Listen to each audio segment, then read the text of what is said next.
All right, so today I'm super excited to be talking to Taylor. How's it going, Taylor? Doing well. How have you been? I've been good. Taylor, for this interview, what I'd like to concentrate on is the production stuff you do. You actually, since you're involved in a lot of different areas in production, could you kind of explain you work for a production company, but you actually also have your own production company. I was wondering if you could explain the differences between those two things. Yeah. So I, I I helped start a company called Illume Live Productions, but I'm not actually a partner in that company. I'm just one of the managers, if you will, Hmm. with three other individuals. And so that company is kind of like a staffing production company that covers lighting, video, and audio, and as of late, some kind of streaming services, obviously to get with the times. And Yeah. then also, I started my own LLC called Dream Machine, which is also my hip hop R&B soul project, which we also do music production, video production, and live streaming services. Which we've actually done some conglomerate kind of events with videos and streams between the Dream Machine and Illume Live. But I kind of work with both Illume kind of on a freelance basis and Dream Machine kind of as my own business entity, as well as freelancing out any other gigs that are good that I could take. That's So awesome. Yeah. When the pandemic hit, a lot of people working in the industry, it's kind of like a gig economy, right? Like it's just a freelance gig. You may work tonight, maybe tomorrow.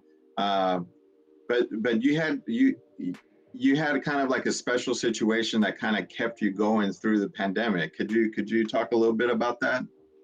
yeah, definitely. So most of the venues that I work at are on a 1099 basis, which is independent contractor, and you don't get you usually don't get taxes taken out, so you have to pay as an independent contractor tax, and also they don't give out benefits, or you can't really file for unemployment if something like the pandemic happens.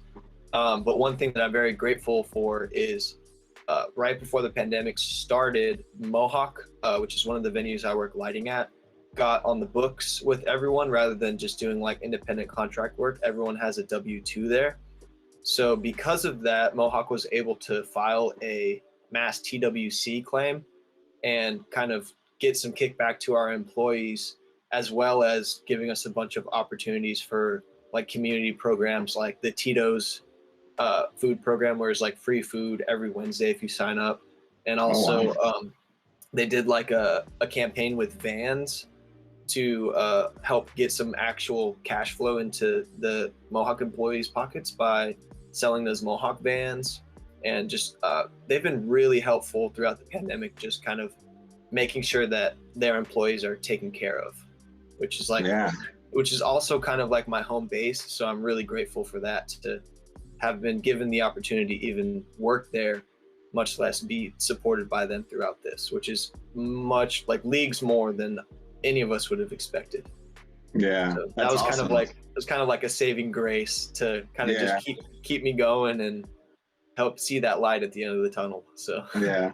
For most people, just working at Mohawk would have been cool enough. Just the shows that go on there, that's like enough for most people. But it's great that they did all of that stuff and helped you guys out.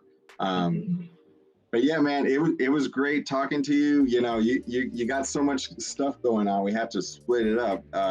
And we're all very proud of you at the MBPT program. You're one of the examples of what is possible with the degree and with all the stuff that you can learn at in the program.